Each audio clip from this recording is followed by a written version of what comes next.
The mud tasted like old iron. I remember that distinct flavor, gritty and metallic, coating the back of my throat even when my mouth was clamped shut. Or perhaps I only remember the blood, and the decades have stirred the two into a single, indistinguishable slurry in my mind. They say age clarifies the past, stripping away the noise to leave the bone of truth, but I am not so sure. My memory is a rusted trap. Sometimes it holds the prey fast, and sometimes it snaps shut on nothing but air. But I remember the smell of that trench in late 1943. It did not smell like the earth. In the Sverdlovsk taiga, the earth smells of pine resin, decaying needles, and the clean, sharp scent of snow waiting to fall. The earth there is a living thing that breathes beneath your boots. Here on the approach to the Dnieper, the soil was dead. It had been churned, burned, and poisoned until it smelled only of wet wool, unwashed bodies, and the sour, chemical reek of cordite. I sat with my back against the trench wall, the damp seeping through my tunic, chilling the kidneys. My hands rested on the canvas medical bag satchel between my knees. These hands, I look at them now spotted and shaking, and I hardly recognize them. But back then, they were steady. They were hands that knew how to skin a sable without piercing the gut sac.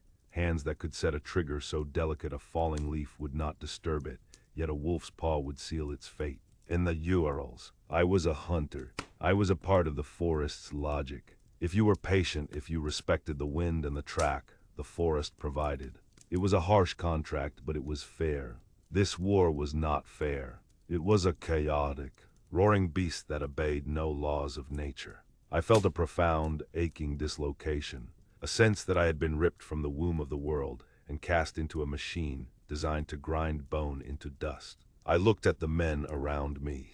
They were city boys from Moscow, factory workers from Gorky. They checked their rifles with nervous, jerky movements. They trusted the steel.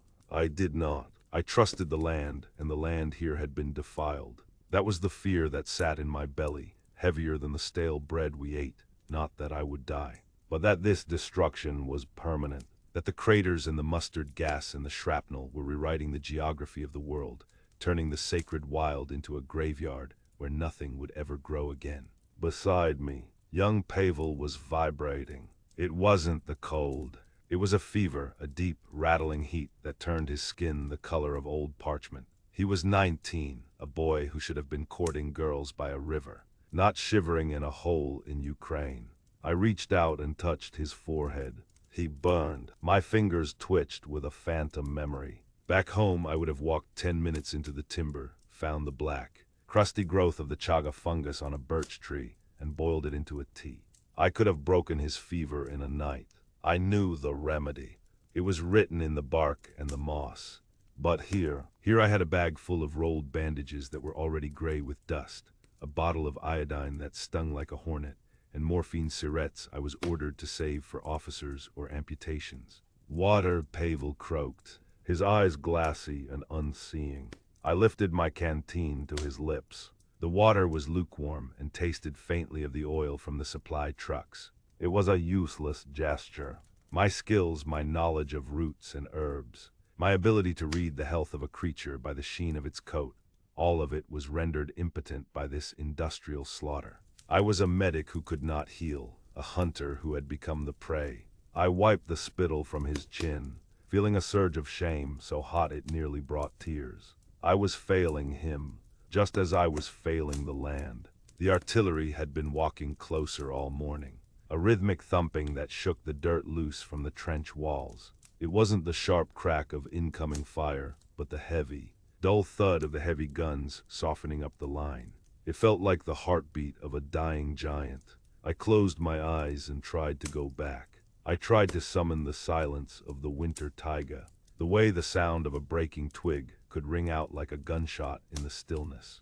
I tried to remember the feeling of snowshoes on powder, the absolute clarity of a frozen morning. But the whistle shattered it. It wasn't a bird. It was a shrill, mechanical shriek that cut through the damp air, tearing the nerves. The commissar, fix bayonets. For the motherland. Forward, the order rippled down the line, followed by the clatter of metal and the heavy, wet sounds of boots scrambling for purchase on the firing steps. This was it. The Dnieper lay ahead, a dark, swollen artery we had to sever. I didn't move, not for the first second. I sat there gripping the strap of my medical bag, paralyzed by a sudden, lucid terror. It wasn't cowardice. Exactly. It was a rejection of the premise. I didn't want to go out there into the meaningless noise. I wanted to stay in the mud where I understood the boundaries. To climb out was to accept the insanity. Volkov, move your ass, the sergeant's voice was a growl. I looked at Pavel. He was trying to stand, using his rifle as a crutch, his legs trembling. If he went, he died. If I stayed, I was nothing. I took a breath, inhaling the stench of the trench one last time, and stood up. I grabbed Pavel by the webbing of his belt and hauled him up the ladder. The sky above was gray and indifferent. I vaulted over the parapet, leaving the earth behind, and stepped into the void. The transition was instant. One moment the world was a narrow strip of mud and sky. The next it was a panoramic hellscape. The noise didn't just hit your ears. It punched you in the chest. The air vibrated with the passage of thousands of rounds, a physical pressure that made it hard to draw breath. We were running across a beet field that had been turned into a moonscape. The Dnieper was ahead, wide and churning gray water capped with white foam, looking less like a river and more like a wound in the earth. The German positions were on the far bank, but their forward elements were dug in on our side, holding the bridgehead. Men were falling. It wasn't dramatic like in the cinema. They didn't throw up their arms and scream. They just folded. 1 minute a man was running, a creature of intent and energy, and the next he was a heap of rags. The physics of his momentum tumbling him into the dirt. I saw a radio operator's head vanish in a red mist, his body taking 2 more steps before realizing it was dead. I dropped to a crouch, dragging Pavel down into a shell crater. The world narrowed again. My breath rasped in my throat. This was chaos. Random, mindless chaos. No, I blinked, wiping grit from my eyes. I looked at the field again. The panic that had seized me began to recede, replaced by something colder, something older. I watched the tracers drifting across the field. They weren't random. They were interlocking. The machine gun to the left was firing in short bursts, driving us toward the center. The mortar shells were falling in a grid pattern, walking back toward the river. This wasn't chaos. It was a trap line. The realization hit me with the force of a physical blow. The Germans weren't just shooting. They were hunting, and if they were hunting, they could be tracked. I looked at the terrain with new eyes. The burning truck to the right wasn't just wreckage, it was a windbreak. The slight depression in the mud leading toward a cluster of burnt willows wasn't just erosion. It was a game trail, a path of least resistance. "Stay here," I shouted to Pavel over the roar. I crawled to the lip of the crater. To my left, a squad was pinned down, flattened by the machine gun in the pillbox. A lieutenant, young, fresh uniform, eyes wide with the frantic adherence to protocol, was screaming at them to advance. "Forward! Flank them! Forward!" He was trying to push them through the kill zone. It was suicide. He saw the objective, but he didn't see the ground. I scrambled over the lip, keeping low, moving on my elbows and knees. The mud slicked my uniform, turning me into a creature of the earth. I made my way to the squad. A veteran sergeant, a man with a face like tanned leather, was holding the men back, ignoring the lieutenant. "It's a crossfire," the sergeant yelled. "We can't move," the lieutenant waved his pistol. I said advance. "That is an order." I slid into the depression beside them. "You'll die if you go that way," I said. My voice was calm, surprising even me. It was the voice I used when explaining to a novice why we don't walk upwind of a feeding bear. The lieutenant turned on me, his face twisted in fury. "Who are you? Get back to your unit, medic. Listen to the sound," I said, pointing toward the ridge. A mortar whistled, a high, tearing sound. I waited, then another whistle, slightly higher pitched. "They are walking the fire down the slope." I said, "They are driving you into the open ground for the machine gun. It's a funnel." The sergeant looked at me, really looked at me. He saw the eyes of a man who knew how to read the wind. "Where then?" I pointed to a shallow drainage ditch. choked with weeds and half filled with stagnant water, running perpendicular to the German line. To the city boys it looked like a mire, a place to get stuck. To me it was cover. It was the way a fox would move. "The ditch," I said. "It cuts under their line of fire. The weeds will hide the movement." "That's a sewer," the lieutenant spat. "We attacked directly. The hunter knows the path," the sergeant said, his voice flat. He signaled his men. "We follow the medic." The lieutenant looked ready to shoot us all, but the men were already moving. They trusted survival over rank. I led the way. I slid into the ditch. The water was freezing, stinking of rot, but it was low enough. The machine gun bullets snapped overhead, cutting the tops off the weeds, but they couldn't touch us. We were beneath the notice of the predator. We crawled for what felt like hours, though it was likely only minutes.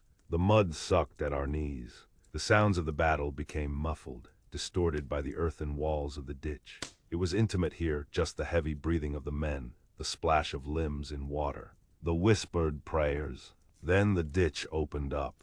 We were on the flank of the pillbox. The sergeant didn't hesitate. He pulled the pin on a grenade, waited 2 seconds, a lifetime, and lobbed it. The explosion was a dull crump that shook the ground beneath us. The machine gun stopped. We scrambled out, wet and shivering, but alive. The sergeant clapped a heavy hand on my shoulder. He didn't say thank you. He offered me a cigarette, the paper wet and dissolving. I took it, but the relief was short-lived. The air suddenly split with a new sound, the terrifying, ripping fabric noise of a Nebelwerfer barrage. The screaming mimes. We threw ourselves flat as the rockets impacted 300 yards ahead, near the ravine edge. A soldier stumbled out of the smoke, his face masked in blood, one arm hanging uselessly by a tendon. He fell at the lieutenant's feet. The third squad. The soldier gasped, bubbles of blood forming on his lips. "Cut off in the ravine. Fog, they're butchering us." The lieutenant looked at the ravine. It was a cauldron of white fog and gray smoke. You couldn't see 5 feet into it. It was death. "They are gone," the lieutenant said, his voice regaining its command. "We cannot risk the advance for casualties. We hold this line. Mark them as losses." I looked at the ravine. The fog swirled thick and unnatural, and then I heard it, not with my ears, but with that sense that prickles the hair on the back of your neck. Faint, distorted by the mist, I heard the cries. They were the sounds of animals caught in a trap, waiting for the final blow. I knew that ravine. Not this specific one, but I knew the shape of it. I knew how the sound carried, how the mist would cling to the bottom. I knew that a man could hide there or die there. "They are alive," I said. "They are dead," the lieutenant snapped. "Stay your post." "Volkov." I looked at the sergeant. He looked away, checking his weapon. He wouldn't disobey a direct order to hold ground. I looked back at the ravine. It was a sanctuary turned into a tomb. If I went down there, I would be leaving the safety of the line. I would be hunting in the dark, with German patrols prowling the fog. But I felt the weight of the medical bag against my hip. I remembered Pavel's fever. I remembered the feeling of uselessness in the trench. I wasn't useless here. This was my terrain now. The fog was my cover. The ravine was my forest. I took a step toward the edge.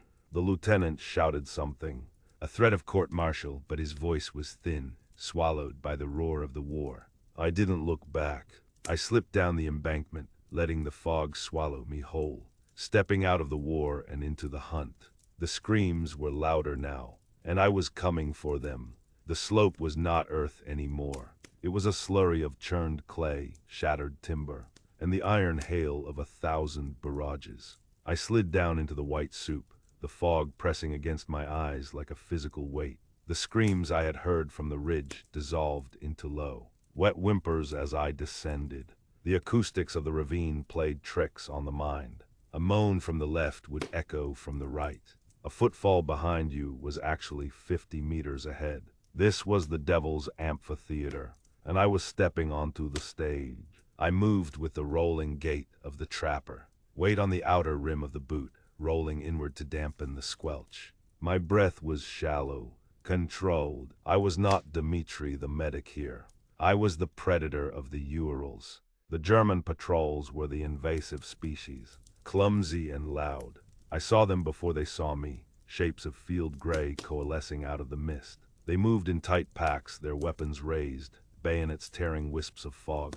I pressed myself into the root system of an overturned oak, the smell of damp rot and cordite filling my nose. They passed so close I could hear the fabric of their uniforms rustle, the click of a bolt carrier, the heavy, nervous breathing of men hunting ghosts. When the gray shapes faded, I moved. I followed the scent of blood. It is a distinct metallic tang, sharper than the sulfur of the shells. I found them in a shell crater half filled with freezing groundwater. They were a pile of rags and misery. 5 men, the 3rd squad. They looked at me not with hope, but with the dull disbelief of the already dead. I didn't speak. Silence was our only armor. I slid into the crater, the water rising to my waist, cold as a knife. I became a machine of triage. The sergeant had a shrapnel wound in his thigh that had nicked the artery. The tourniquet was loose. I tightened it until he turned white, his eyes rolling back. I had no morphine. The pain was the only thing keeping him awake. Then the surgery began. It was a grotesque pantomime performed in the flashes of distant lightning. A boy, barely a man, had a sucking chest wound. The air hissed in and out of his ribcage with every ragged breath. I needed a seal. I had no Vaseline gauze. I reached up to the lip of the crater, my fingers clawing into the mossy bank. Sphagnum, the ancient healer of the forest. I ripped a clump free, cleaning it of dirt in the bloody water, and packed it into the hole in his chest. I taped it down with strips torn from my own tunic. My hands were covered in muck and red slime. I worked with a scalpel in one hand and a bayonet in the other, using the polished steel as a mirror to watch the rim of the crater behind me. God, die, pag, watch, God, die, pag, watch. I was sewing flesh like I was stitching a pelt in the winter cabin, focused only on the mechanics of the material. The humanity of the men vanished. They were broken traps that needed fixing, but the war does not allow for perfect repairs. The shelling stopped. The silence that followed was heavier than the noise, and in that vacuum, the boy with the chest wound began to drown. Fluid filled his lungs. He started to cough, a wet, rattling bark that echoed like a gunshot in a library. Boots crunched on the gravel above. The Germans were back. They had heard it. The men in the crater froze. They looked at the boy, then at me. Their eyes were wide, feral. They knew the calculus. 1 life for 4. I scrambled over the boy. I clamped my hand over his mouth and nose, sealing his face. He bucked under me, his eyes locking onto mine. He was terrified. He couldn't breathe. I felt his eyelashes fluttering against my palm. My other hand gripped the scalpel, the blade hovering over his carotid. I wasn't a doctor in that moment. I was a wolf culling the sick to save the pack. I squeezed tighter. I watched the light begin to fade in his eyes. I was killing him to save him. The moral universe collapsed into a single point of pressure on a suffocating boy's face. But the hunter's instinct is older than the soldier's despair. My left hand, the one holding the scalpel, dropped the blade and found a fist-sized rock in the mud. Without lifting my head, I hurled it with a sidearm whip into the darkness, aiming for a cluster of dry brush 30 meters down the slope. The stone struck a tree trunk. A sharp, hollow thud. The boots above us stopped. A German voice whispered a command. The crunch of gravel moved away from us, toward the sound. They took the bait. I released the boy. He sucked in a breath that sounded like a saw cutting wood, but he kept it quiet. He wept, his tears mixing with the mud on my hand. I didn't wipe them away. We waited for the fog to thicken, turning the ravine into a wall of white. Then we moved. I carried the boy. The sergeant hobbled on my shoulder. We were a hydra of broken limbs dragging itself through the underworld. I did not navigate by sight. There was no sight. I navigated by the draft of air moving up from the river, by the smell of our own trench lines, by the magnetic pull of survival. When we crested the parapet of our own line, the lieutenant stared at us. He looked at the moss packed into the boy's chest. He looked at my eyes. He didn't ask how I did it. He saw that the man who left had not returned. Something else had come back in his place. That was 40 years ago. I am an old man now. I sit on the porch of my cabin in Sverdlovsk. The taiga stretches out before me, a sea of green pine and white snow. It is the land I fought for. It is the land I love. But the war stole it from me. When I walk the trap lines now, I do not see the tracks of ermine or sable. I see the drag marks of boots in the mud. When I find a wolf caught in a snare, I do not feel the triumph of the catch. I see the fear in that boy's eyes as I smothered him. I see the reflection of a monster in the steel of a bayonet. The silence of the forest is not peaceful. It is expectant.